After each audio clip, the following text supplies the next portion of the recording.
अला सय्यिदिल अंबिया'i वल मुरसलीन व अला आलिहि व अस्हाबिहि तय्यिबीन कुद्दुसी हबीबी मुद्दज़िल्लहुल आली बिरादर ज़ी वक़ार हज़रत अल्लामा सय्यद अरफ़ रसूल साहब अज़हरी मुद्दज़िल्लहुल आली वो जमी अर्श मक़ाम सादात किराम उलमाए ज़वील एहतिराम हाज़रीन महफ़िल पर्दा नशीन माँ और बहनों, अस्सलामु अलैका या हबीबल्लाह व अला आलिका व अस्हाबिका या नूरल्लाह सल्लल्लाहु तआला अलैहि वसल्लम। सरवर कहूँ के मालिको मौला कहूँ तुझे, सरवर कहूँ के मालिको मौला कहूँ तुझे, बागे खलील का गुले ज़ैबा कहूँ तुझे, हिरमा नसीब हूँ तुझे उम्मीद गए कहूँ, जाने मुराद काने तमन्ना कहूँ तुझे। अल्लाह रे तेरे जिस्मे मुनव्वर की ताबिशें, अल्लाह रे तेरे जिस्मे मुनव्वर की ताबिशें, ऐ जाने जा मैं जाने तजल्ला कहूँ तुझे। तेरे तो वस्फ़ ऐबे तनाही से है बरी, हैरान मेरे शाह मैं क्या क्या कहूँ तुझे। कह लेगी सब कुछ उनके सना खां की खामोशी, चुप हो रहा ये कह के मैं क्या क्या कहूँ तुझे। लेकिन रज़ा ने खत्म सुखन इस पे कर दिया, खालिक का बंदा खल्क का आका कहूँ तुझे। आज की ये महफिल फ़ख्रे ज़मीन व ज़मन, सरमाया अहले सुनन, मुजद्दिदे मियत माज़िया, इमाम अहले सुन्नत, कंजुल करामत, जबरुल इस्तिक़ामत, इमाम अहमद रज़ा खान मुहद्दिस बरेलवी रहमतुल्लाहि ताला अलैहि की याद में इनेकात पज़ीर है। उसी मुनासिबत से मैंने कुरान मुक़द्दस की एक आयत करीमा बल्कि एक सूरे मुबारका की तिलावत करने का शरफ हासिल किया है। अल्लाह तबारक व ताला उसके मुतालिक मुझे हक कहने और आप सबको हक सुनकर उस पर अमल करने और उसे आम करने की तौफीक अता फरमाए। अगरचे इतनी रात ताखीर से मुझे गुफ्तगू और तकरीर करने की आदत नहीं है, लेकिन हमारे बुजुर्गों का हुक्म है तो रात के 2 बजे अब गुफ्तगू शुरू हो रही है। हालांकि ये इबादत का वक्त है, तकरीर और खिताब का वक्त नहीं है। ये वक्त दुआओं का है, ये बयान सुनाने का वक्त नहीं है। मैं गुजारिश करूंगा कि बहुत अदब के साथ मुंतज़िमीन महफिल से कि जलसों का टाइम शॉर्ट किया जाए, वरना हाल ये होता है कि जो नहीं पढ़ते वो तो नहीं पढ़ते, जो नमाज पढ़ते भी हैं जब वो जलसे में आते हैं तो जलसे में आने की वजह से बहुत सारे लोगों की फजर की नमाज कज़ा हो जाती है। करोड़ों जलसे पढ़ने में रखे जाएं और एक सजदा फर्ज का एक पढ़ने में रखा जाए तो सारे जलसों पर सजदे का वजन भारी होगा। इसलिए मेरी गुजारिश है कि नमाजों का ख्याल करते हुए हमें महफिलें अपने वक्त पे शुरू करके अपने वक्त पे ख़त्म कर देना चाहिए। बहरहाल मखदूम गिरामी कद्र हज़रत अल्लामा आले रसूल कुद्दूसी साहब की मौजूदगी है, उनका हुक्म है, इसलिए मैं थोड़ी देर कुछ गुफ्तगू करने की सआदत हासिल करना चाहता हूँ। आज हम इमाम अहमद रज़ा की बारगाह में खिराज अक़ीदत पेश करने के लिए आए हैं। मुझे ये महसूस होता है कि आला हज़रत का दौर और हमारा दौर इसमें बहुत हद तक के मुमासिलत है, मुशाबहत है, इस एतबार से कि इमाम अहमद रज़ा जिस दौर में तशरीफ लाए वो दौर भी एक इनकलाब का दौर था, यानी कि 1857 के बाद पूरी दुनिया के अंदर एक इनकलाब आना था। इनकलाब इस एतबार से भी था कि खिलाफत उस्मानिया का खात्मा होना था। इनकलाब इस एतबार से भी था इस्लामी हुकूमतों के टुकड़े टुकड़े करने थे।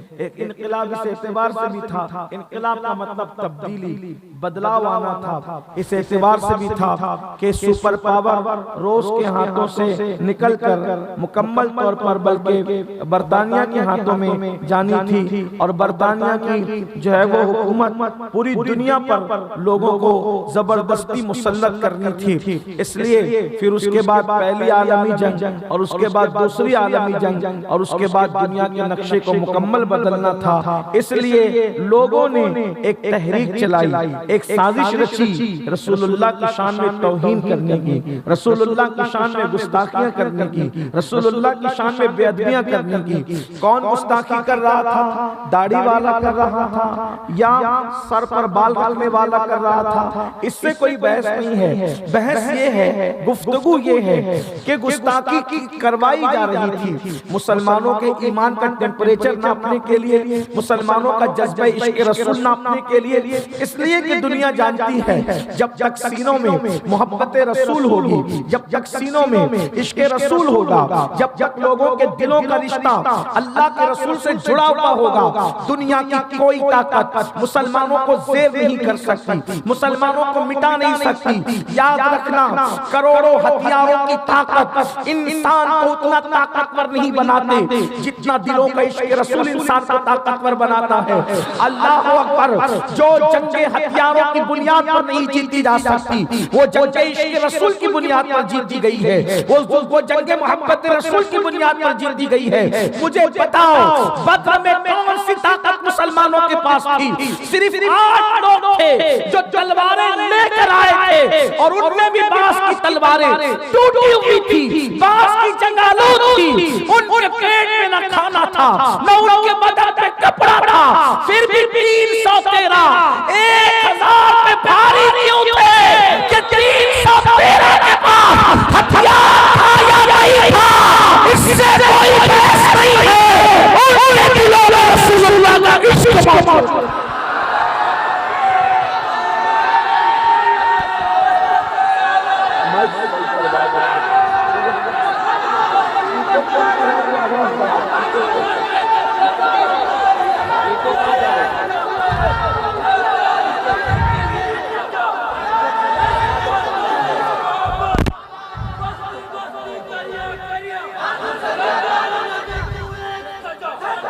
आपसे मेरी गुजारिश है, 8 लोगों के पास तलवारें थी, लेकिन इश्क़ मुस्तफ़ा सबके पास था, मोहब्बत रसूल सबके पास थी।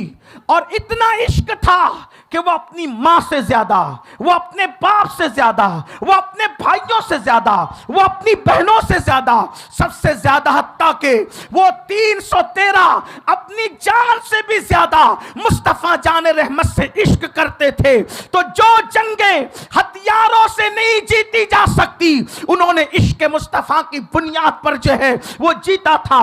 ओहद का मैदान देख लें, खंदक का मैदान देख लें, खैबर का मैदान देख लें, हुनैन का मैदान देख लें, आप किसी भी जमीन पर अल्लाह अकबर मुसलमानों को देखें। इसका इको कम करवा दे, ये नात खानों की जरूरत है, खिताब की इसकी जरूरत। एक बार दुरूद शरीफ पढ़ लें आप। आवाज टकराएगी तो लोगों को बात समझ में नहीं आएगी। आवाज खोल के इको कम कर दें, इसका बेस भी कम कर दें, सिर्फ आवाज खोलें, दुरूद शरीफ पढ़े बुलंद आवाज। अल्लाहुम्मा सल्ली अला सय्यदिना व मौलाना मुहम्मदिन मअदनिल जूद वल करम व आलिहि व अस्हाबिहि व बारिक व सल्लिम सलातु व सलामुन अलैका या जद्दल हसन वल हुसैन। तो याद रखिए, दुनिया के मुफक्किरीन, दुनिया के दानिश्वर, दुनिया के मुदब्बिरीन अच्छी तरीके से जानते हैं, चाहे वो आपके दोस्त हो या दुश्मन हो, कि मुसलमान जब तक अपने नबी से जुड़ा रहेगा, जब तक मुसलमानों के दिल का रिश्ता मुस्तफा जाने रहमत से जुड़ा रहेगा। याद रखना, अल्लाह की मखलूक में अल्लाह ने किसी को इतनी ताकत नहीं दी है जितनी ताकत अल्लाह ने आमिना के लाल को दी है। और जब इंसान उनसे जुड़ जाया करता है तो वो भी ताकतवर हो जाया करता है। मुझे बताओ तो सही, उससे बढ़कर ताकत किसके पास है कि जो जमीन पे खड़े रहकर इशारा करते हैं तो चांद टुकड़े होता हुआ नजर आता।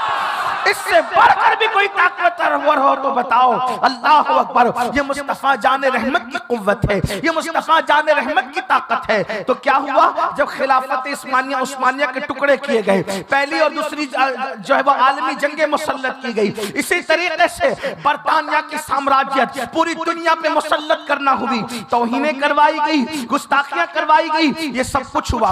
और आज भी मुझे महसूस हो रहा है एक तालिबे इल्म की हैसियत से कि दुनिया फिर किसी बड़े इनकलाब की तरफ जा रही है, दुनिया फिर किसी बड़ी तब्दीली की तरफ जा रही है। इसलिए पूरी दुनिया के अंदर रसूलुल्लाह की शान में जो है वो तौहीनें करवाई जा रही है, हुजूर की शान में गुस्ताखियां करवाई जा रही है, हुजूर की शान में बेअदबियां करवाई जा रही है। अब ऐसे में कोई जज्बाती गुफ्तगू करने की बजाय मैं ये अर्ज करना चाहता हूं, हमें करना क्या होगा। इमाम अहमद रजा ने अपने दौर में जब देखा गुस्ताखियां हो रही है टेम्परेचर नापने के लिए, और आज भी वही हो रहा है, तो हमें करना क्या चाहिए। तो याद रखिए, हमें कुरान से हटके कुछ भी नहीं करना चाहिए, हमें कुरान की सुन्नत पर अमल करना चाहिए, सुन्नत इलाहिया पर अमल करना चाहिए। देखो, जब रसूलुल्लाह के दौर में गुस्ताखी हुई, हुजूर के दौर में गुस्ताखी हुई, यानी कि अलग अलग लोग बदबख्ती करते रहे, बकवास करते रहे, बकते रहे, तो क्या हुआ, अल्लाह तबारक व तआला ने गुस्ताखों का जवाब दिया। जवाब हमें भी देना है, लेकिन याद रखिए जवाब ऐसा हो कि गुस्ताख चुप भी हो जाए और अपना काम भी हो जाए। क्या तरीका था, देखो आस बिन वाइल बदबख्त ने जब अपनी जबान से ये कहा, जिस दिन सरकारे कासिम इब्ने मुहम्मदुर रसूलुल्लाह यानी हजरत कासिम का विसाल हो गया, हुजूर के शहजादे का विसाल हो गया, क्योंकि हुजूर की 4 शहजादियां थी और मक्के में 1 शहजादे थे, यानी हुजूर की 5 औलादे थी। बाद में हजरत इब्राहिम मदीने मुनव्वरा में जनाबे मारिया किब्तिया के बतन अतहर से पैदा हुए। उससे पहले तो ये 5 ही शहजादे और शहजादियां थी, 5-4 बेटियां और 1 शहजादे। हजरत कासिम का जब विसाल हुआ, आज बिन वाइल बदबख्त ने कहा अब मोहम्मद मुनक़तिउ नस्ल हो गए, यानी उनकी नस्ल खत्म हो गई, उनकी नस्ल टूट गई, उनके घर में चिराग जलाने वाला कोई नहीं। जब तक मोहम्मद अरबी हैं तब तक इनका नाम रहेगा, जब ये दुनिया से चले जाएंगे तो घर में अंधेरा होगा, घर में तारीकी होगी, अब इनकी नस्ल नहीं चलेगी, अब इनका खानदान नहीं चलेगा। देखो गुस्ताखी की गई थी, ये भी अल्लाह की सुन्नत है। जब नबी की गुस्ताखी हुई तो उस वक्त रसूलुल्लाह चुप रहे और अल्लाह तबारक व तआला जवाब देता रहा। पता चला हुजूर के गुस्ताखों को जवाब देना ये अल्लाह की सुन्नत है। लेकिन जवाब देने के 2 तरीके। नंबर 1 तरीका ये, जब हुजूर की गुस्ताखी हो तो पहले हम नबी की तारीफ करें, जितनी कर सकते तारीफ करें, और हुजूर की तारीफ में कोई मुबालगा नहीं हो सकता। हुजूर की तारीफ में कोई मुबालगा, जो चाहो हुजूर को कह दो, बस 2 चीजें मत कहना हुजूर के लिए। नंबर 1, उनको खुदा मत कहना और उनको खुदा का बेटा मत कहना। उसके बाद जितने मर्तबे हैं सब बयान कर दो, कोई मुबालगा नहीं है। इमाम शरफुद्दीन बोसीरी कहते हैं बस खुदा मत कहो, खुदा का बेटा मत कहो, बाकी जो चाहो कहो। सारे शान के अल्फाज मुस्तफा जान रहमत की नात में जायज है, लेकिन अल्लाह अकबर हम तो ये कहते हैं वल्लाह कोई लुगत ऐसी इजाद नहीं हुई जो मुस्तफा जान रहमत की हकीकत को बयान कर सके, इसलिए कि उनकी हकीकत ना अबू बकर जानते हैं ना जिब्रील अमीन जानते हैं। उनकी हकीकत कोई नहीं जानता, बल्कि वो खुद कहते हैं या अबा बकरिन लम यारिफनी हकीकतन गैर रब्बी, ए अबू बकर मेरी हकीकत को मेरे रब के सिवा कोई जानता ही नहीं। जब कोई जानता ही नहीं तो बयान कैसे कर सकता है? जब कोई जानता ही नहीं तो बयान कैसे कर सकता है? तो पहली बात हुजूर की खूब तारीफ करो, खूब तारीफ करो, जितना कर सकते हो हुदूद शरा में रहकर खूब तारीफ करो। कैसे? कुरान कहता है इन्ना अअतैना कल कौसर, ऐ महबूब हमने आपको सारी कसरतें अता की, हर चीज में कसरत अता की, इल्म में कसरत, इल्म इतना दिया कि कुरान कहता है वअल्लमका मा लम तकुन तालम व काना फज़लुल्लाहि अलैका अज़ीमा। अल्लाहु अकबर, इतना इल्म दिया, हुस्न इतना दिया कि आपके हुस्न पे कुरान कहता है वद्दुहा वल्लैलि इज़ा सजा। आपके चमकते चेहरे की कसम, आपकी सिया जुल्फों की कसम, आप अंदाजा फरमाएं हुजूर की शान कितनी, हर चीज कसरत से अता की। और अल्लाहु अकबर, उस बदबख्त ने कहा था कि मोहम्मद की नस्ल खत्म हो जाएगी। अल्लाह फरमाता है मैंने तुम्हें कसरत दी और औलाद में भी कसरत दी। कयामत तक किसके बच्चे जिएंगे, किसके मर जाएंगे, किसकी नस्ल रहेगी, किसकी खत्म हो जाएगी, कोई गारंटी नहीं है। लेकिन दौरे ईसा में इमाम महदी मौजूद रहेंगे, इसकी गारंटी अदा कर दी गई। पता चला जब तक दुनिया रहेगी उस वक्त तक औलाद मुस्तफा भी बाकी रहेगी। किसी की औलाद के लिए जुमले पर तमाम अवाम खड़ी हो जाए और इस्तकबाल करे। नारे तकबीर, नारे रिसालत, औलादे नबी, औलादे अली। किसकी औलाद दुनिया में रहेगी, किसकी खत्म होगी, कोई गारंटी नहीं।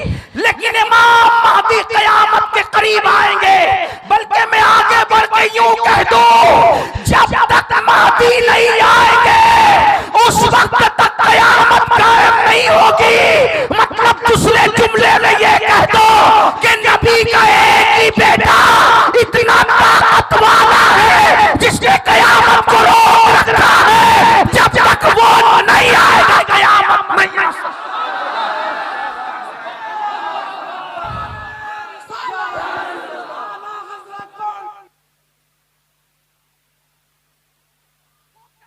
की नस्ल खत्म हो गई और अल्लाह ने जितने अच्छे बेटे हुजूर की नस्ल में पैदा किए उतने किसी की नस्ल में नहीं। इमाम हसन हुजूर के बेटे, इमाम हुसैन हुजूर के बेटे, इमाम बाकिर हुजूर के बेटे, ज़ैनुल आबिदीन हुजूर के बेटे, बाकिर हुजूर के बेटे, जाफर सादिक हुजूर के बेटे, अली रजा हुजूर के बेटे, हजरत तकी हुजूर के बेटे, हजरत नकी हुजूर के बेटे, हसन अस्करी हुजूर के बेटे, शेख अब्दुल कादिर जिलानी हुजूर के बेटे, गरीब नवाज हुजूर के बेटे, हजरत शेख अहमद रिफाई हुजूर के बेटे, शाह बरकतुल्ला इश्की हुजूर के बेटे, वारिसे देवा हुजूर के बेटे, साबिर कलियर हुजूर के बेटे, मखदूम अशरफ जहांगीर समदानी हुजूर के बेटे, मुफ्ती आजम उड़ीसा हुजूर के बेटे। अल्लाह अकबर। और जिसकी इब्तिदा में करीब क़यामत हजरत ईसा जैसा पैगंबर नमाज अदा करेंगे, वो शान वाला इमाम महदी भी हुजूर का बेटा है। किसी की औलाद ऐसी का महबूब अपने कसरत अता की। देखो तारीफ की पहले अल्लाह ने और फिर उसके बाद तसल्ली दी, ये काम हम नहीं कर सकते, ये अल्लाह की शान है। लेकिन दूसरा काम ये है इन्ना शानियका हुवल अब्तर। महबूब जो तेरी नस्ल को मुनक़ते कहता है हमने उसकी नस्ल खत्म कर दी। जो आपको गाली दे रहा है उसकी नस्ल खत्म हो गई। देखो हुजूर की जिसने तौहीन की, जिस लफ्ज से उसने हुजूर को गाली दी, अल्लाह ने उस पर वही पलटा दी। अबू जाल ने कहा हाथ टूट जाए, अल्लाह अबू लहब ने कहा हाथ टूट जाए, अल्लाह ने कहा अबू लहब के हाथ टूट जाए और टूट गए। आस बिन वाइल ने कहा नस्ल खत्म होगी, अल्लाह ने कहा उसकी खत्म होगी और हो गई। तो जिसने हुजूर की तौहीन की उम्मत की जिम्मेदारी है दो काम करना। नंबर एक, खूब तारीफ करो, और दूसरा दुश्मनों को, गुस्ताखों को जवाब दो, जो उनका एतराज है उसका इल्मी जवाब दो। इमाम अहमद रजा ने यही किया। देखो जब गुस्ताखी हो रही थी, आप फतावा रज़विया लिखते हैं, उसमें भी हुजूर की तारीफ, अल अम्न वल उना का उन्वान हुजूर की तारीफ, हदायत बख्शिश हुजूर की तारीफ, जिंदगी का हर लम्हा हुजूर की तारीफ। लोगों को हुजूर से जोड़ा इमाम अहमद रजा ने। हर जगह इश्क के गुल बूटे खिलाए इमाम अहमद रजा ने। ऐसा इश्क लोगों के सीनों में भर दिया। आप देखें जिस सदी को लोगों ने गुस्ताखी की सदी बनाना चाहिए, उस सदी को इमाम अहमद रजा ने इश्क की सदी बना दी। आप अंदाजा तो करें, जैसी तारीफ 14वीं सदी में इमाम अहमद रजा करते नजर आ रहे हैं। उससे पहले चंद सालों में और उसके बाद आज तक ऐसी कोई तारीफ करने वाला नजर नहीं आता, बल्कि अल्लाह अकबर, इमाम ने लोगों को रसूलुल्लाह से इतना जोड़ा, इतना जोड़ा, इतना जोड़ा कि बताया अगर खुशी हो तब भी नबी का जिक्र करो, अगर गम हो तब भी नबी का जिक्र करो। अल्लाह अकबर, उठो तो नबी का जिक्र करो, बैठो तो नबी का जिक्र करो। कहते हैं बैठते उठते मदद के वास्ते या रसूल अल्लाह की कसरत कीजिए, शिर्क ठहरे जिसने तासीम हबीब उस पूरे मजहब पे लानत कीजिए, कीजिए चर्चा उन्हीं का सुबह शाम, जाने काफिर पर कयामत कीजिए। मैं कोई इल्मी गुफ्तगू करने नहीं आया, तालिब इल्म हूँ। अहमद रजा पर इश्क इतना छाया था, अहमद रजा पे इश्क इतना छाया था कि ज्योमेट्री देखी तो भी महबूब के इश्क की बात की। हालांकि ज्योमेट्री में कोई इश्क मोहब्बत की बात हो सकती है? बोलो भाई, हो सकती है? नहीं, ज्योमेट्री का इल्म ही ऐसा है। आप इश्क मोहब्बत की बात उसमें क्या करेंगे? क्या है ज्योमेट्री? क्या है ज्योमेट्री? सर्कल ऐसे बनता है ना, नुक्तों को मिलाओ तो सर्कल बनता है, ठीक है, यही सारी चीजें हैं। क्या बनता है? जाविया कायमा ऐसे बनता है, इतने दर्जे, इतने सेंटीग्रेड, ये सारी चीजें नापी तौली होती है। इसमें क्या इश्क की बात आदमी करेगा? लेकिन अहमद रजा पर इश्क इतना छाया हुआ था कि अहमद रजा ज्योमेट्री का इल्म भी देखते हैं तो उसमें भी उनको अपना महबूब याद आता है। अभी मुबारक साहब बड़ा मुबारक शेर पढ़ रहे थे कि अगर उनके इश्क की बात, हुस्न की बात कर रहे थे तो सभी जुलेखा हो जाए। मैं एक बात कहता हूँ, पहली बात तो सब जुलेखा हो नहीं सकते। वजह ये है, बड़ा खूबसूरत शेर था, लेकिन सब जुलेखा हो नहीं सकते। वजह उसकी है, इसलिए कि जुलेखा इश्क की जिस मंजिल पर फाइज थी, वो मंजिल तो फरिश्तों को भी हासिल नहीं हो सकती। जुलेखा का मामला ये था, पहली बात तो ये वाजे कर दूं, फरिश्ते इश्क नहीं कर सकते, सिर्फ मोहब्बत कर सकते, इश्क नहीं कर सकते। क्यों? इसलिए कि इश्क के लिए दिल चाहिए। इश्क के लिए, बात समझ में आती है? इश्क के लिए दिल चाहिए, और जिसके पास दिल नहीं वो मोहब्बत कर सकता है, वो इश्क नहीं कर सकता। इश्क और मोहब्बत में क्या फर्क होता है? जब किसी से मोहब्बत होती है तो मोहब्बत करने वाला महबूब का भी ख्याल करता, अपना भी ख्याल करता है, इसको कहते हैं मोहब्बत। और जब ये शिद्दत इख्तियार कर जाती है तो इश्क वाला क्या करता है? सिर्फ महबूब का ख्याल करता है, अपना ख्याल छोड़ देता है, इसको कहते हैं इश्क। इश्क सिर्फ हजरत इंसान की शान है बस। और इंसान की तरक्की का राज यही है कि इंसान के पास अल्लाह ने इश्क करने वाला दिल अता किया। और याद रखना, जहां इश्क है वही दिल है, वरना गोश्त के लोथड़े के सिवा कुछ नहीं है। सीने में लटकने वाला गोश्त तो अल्लाह ने कुत्ते बिल्ली को भी दिया, लेकिन दिल वही दिल है जिसमें इश्क मौजूद है। इसीलिए तो बरेली का ताजदार कहता है, दिल है वो दिल जो तेरी याद से मामूर रहा। मेरे अंदर इतनी हिम्मत नहीं कि मैं उड़ीसा वालों को ये कहूं कि बोलो सुभान अल्लाह, मैं नहीं कहता। मैं आपके इश्क पे छोड़ता हूं कि आप अपने नबी के नाम पर कहते हो या चुप रहते हो। दिल है वो दिल जो तेरी याद से मामूर रहा, और सर है वो सर जो तेरे कदमों पे कुर्बान गया। वो आके नाकाम तमन्ना ही रही, हाय वो दिल जो तेरे दर से पुर अरमान गया। और सच्चा पैगाम दिया मेरे इमाम ने, उन्हें जाना, उन्हें माना, न रखा गैर से काम, लिल्लाहिल हम्द मैं दुनिया से मुसलमान गया।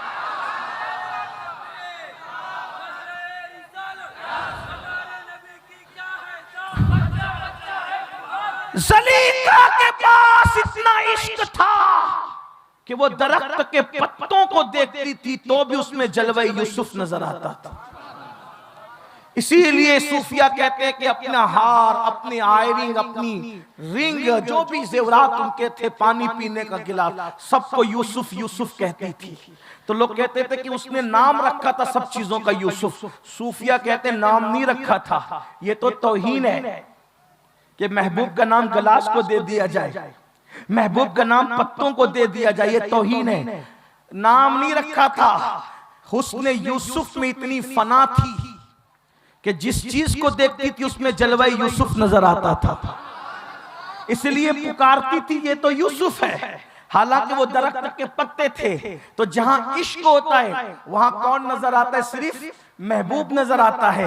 अब अहमद रजा ऐसे आशिक थे, आला हजरत ऐसे आशिक थे कि जिसको देखा यार नजर आया, जिसको देखा महबूब नजर आया। देखो ये ज्योमेट्री है ना, ज्योमेट्री, उसमें इश्क मोहब्बत की बातें नहीं होती। ज्योमेट्री का उसूल क्या है? सर्कल कैसे बनता है, यानी दायरा कैसे बनता है? तो कहते हैं नुक्ते नुक्ते नुक्ते नुक्तों को जोड़ो तो क्या बन जाता है? दायरा बनता है। यही है ज्योमेट्री। अब इसमें इश्क कहां से नजर आया, उसमें महबूब कहां से नजर आया? तो कहते हैं उसमें भी नबी की नात पढ़ते हैं। इल्मे ज्योमेट्री में भी आला हजरत ने नबी की नात पढ़ी है। और कहते कमाल इनका के झूठे नुक्तों, तुम अव्वल आखिर के फेर में हो।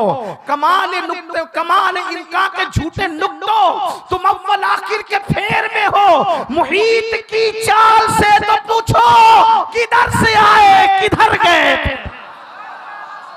किधर से आए किधर। देखो ज्योमेट्री में नात पढ़े, मुहीत की सर्किल की चाल से तो पूछो किधर से आए किधर गए थे, उसमें भी हुजूर की नात पढ़ रहे। तो इमाम अहमद रजा गम हुआ तो कहते गम हो गए बेशुमार आका, बंदा तेरे निसार आका। रोजी का मामला हो तो कहते काटा मेरे जिगर से गमे रोजगार का, यूं खींच लीजिए कि जिगर को खबर न हो। भाई का इंतकाल होता है तो भाई का मरसिया नहीं लिखते बल्कि नबी की नात लिखते हैं। आंखें रो रो के सुजाने वाले, जाने वाले नहीं आने वाले, वही धूम उनकी है माशा अल्लाह। मिट गए आप मिटाने वाले, सुनिए उनसे मदद मांगे जाओ, वो नहीं हाथ झटकने वाले।